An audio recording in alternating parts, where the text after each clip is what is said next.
এই মিঠু বল আব্বা আব্বা আব্বা আব্বা এইবার বল ভাবি ভাবি ভাবি। সত্যি শাহিন, তুমি পারো বটে। তুমি একটা অসাধ্যকে সাধন করেছো। বোনের একটা পাখি তাকে ভালোবাসা দিয়ে এভাবে কথা শিখিয়ে দিলে। হ্যাঁ ভাবি, কিন্তু তোমাকেই পারলাম না। কি বললি জানোয়ার? আরেকবার বল। লাগছে, ছাড়ো তো ভাবি। যেমন গরু তেমন তার সাক্ষী। কাজ কাম তো কিছু নেই, সারাদিন পাখি নিয়ে পড়ে থাক। ওই পাখি তোকে খেতে দেবে? ওগো, তুমি ওকে ভাবে বকছো কেন বলো তো? চুপ, সব নষ্ট করে হচ্ছে তুমি। আদর দিয়ে দিয়ে ছেলেটাকে বাদর তৈরি করেছো।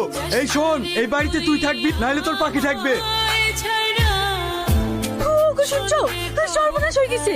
কেন, কি হয়েছে? এই দেখো, পাখিও নাই আর তোমার ভাই শাহিনও নাই। তুমি কি বলছো? শাইন নাই মানে? তোমার জন্য, শুধু তোমার জন্য ছেলেটা বাড়ি থেকে চলে গেল। এইবার তোমার শখ মিটেছে তো? বিশ্বাস করো রামিসা, আমি ওকে মন থেকে বকিনি। আমি ওকে যেটা বলেছি ওর ভালোর জন্য বলেছি। আমি বুঝতে পারিনি ও আমার উপরে এইভাবে অভিমান করে চলে যাবে। ওগো, তুমি এভাবে ভেঙে পড়ো না। শাহিনও তোমাকে ছাড়া থাকতে পারবে না। এই মিঠু, তোর খুব কষ্ট হচ্ছে না? খুব খিদে পেয়েছে? খিদে খিদে। চুপ কর, এখন তোর জন্য খাবার কোথায় পাবো বলতো? এই সালমা, দেখতে পাচ্ছিস ওই ছেলেটা কত সুন্দর পাখিটার সাথে কথা বলছে? তাই তো রে, চ গিয়ে দেখি। খিদে খিদে। তোর খুব খিদে পেয়েছে তাই না? এই নে খা। আপনার বাড়ি কোথায়? আমার কোনো বাড়ি ঘর নেই। সকাল থেকে আপনি কিছু খেয়েছেন? হ্যাঁ। কি খেয়েছেন? কেন, জল? আপনি সকাল থেকে জল খেয়ে আছেন? তাছাড়া খাবার কোথায় পাবো? আপনি আমাদের বাড়িতে চলুন, ওখানেই খাওয়া দাওয়া করবে। তুমি আমার সঙ্গে চলো। আব্বা, মা। কিরে মা, এই ছেলেটাকে? আব্বা, এই ছেলেটা আমাদের এই গাছের তলায় বসেছিল। আজও সকাল থেকে কিচ্ছু খায়নি, আর এই পাখিটাও কিছু খায়নি, তাই নিয়ে এলাম। খুব ভালো করেছিস মা। এসো বাপ। আচ্ছা বাবা, তোমার বাড়ি কোথায়? আমার ভাই আমার এই পাখিটার জন্য আমাকে বাড়ি থেকে বের করে দিয়েছে। থাকার বলতে হবে না, আমি সব বুঝতে পেরেছি। তুমি আমার কাছেই থাকবে। তোমার নাম কি? মিঠু। বাহ, দারুণ কথা বলতে পারো তো। আচ্ছা মিঠু, তোমার গুরুদেব কোথায় আছে বলো তো? ওই তো ওই তো।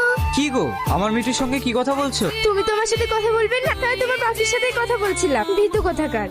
সালমার আব্বা, শোনো, কদিন ধরে তোমাকে একটা কথা বলবো বলবো করে বলতে পারছি না। কেন বলো? শাহিন ছেলেটা না খুবই ভালো, আর আমাদের সালমাও ওকে পছন্দ করে, তাই আমি বলছিলাম। কদিন ধরে আমিও তাই ভাবছিলাম, সালমার সঙ্গে বিয়েটা দিয়ে ও না আমার বাড়িতেই থেকে যেত।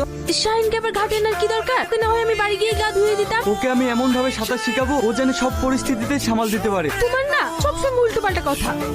কি গো, ওর হাত পা বেঁধে কি করছো? আমি ওকে অন্য টেকনিক শিখাচ্ছি। যেমন বড় ভাই তেমনি তার ছোট ভাই। ঠিকই আছে। ভাবি, কি গো, চিৎকার করছো কেন? কি হয়েছে তোমার? কিচ্ছু হয়নি, আমি বাড়ি যাব। কি যাতে বলছো? তুমি পাগল হয়ে গেছো নাকি? এখন কটা বাজছে জানো? না না, আমার ভাই ভাবির জন্য খুব মন খারাপ করছে। কি রে, কি হয়েছে তোদের? তোমাদের জামাই কি বলছে দেখো, এক্ষুনি নাকি বাড়ি যাবে। কেন, কি হয়েছে শাহিন? আব্বা, আমার ভাই ভাবির কথা খুব মনে পড়ছে, আমি বাড়ি যাব। বাড়ি যখন যাবোই বলছো, ঠিক আছে, আমি কালকে তোমাদের বাড়ি যাওয়ার ব্যবস্থা করে দেবো। এখন ঘুমাও। ঠিক আছে আব্বা। এত রাতে পারবো তো? আমার কিন্তু খুব ভয় লাগছে। তোমার জন্য তো রাত হলো। ঠিক আছে, তুমি চুপ করো, আমি মাঝি ডাকছি। মাঝি ভাই। এই ভাই, অনেক গয়না আছে মেয়েটার গায়ে, আশেপাশে তো কেউ নাই, তাহলে সুযোগে সদ্ব্যবহারটা করে নেবো। এই তুই চুপ কর, খালি গয়নাটাই দেখলি, মালটা দেখলি না। ঠিক আছে, তাহলে তুই মালটা নিস আর আমি গয়নাগুলো নেবো। চুপ কর, আগে উঠু।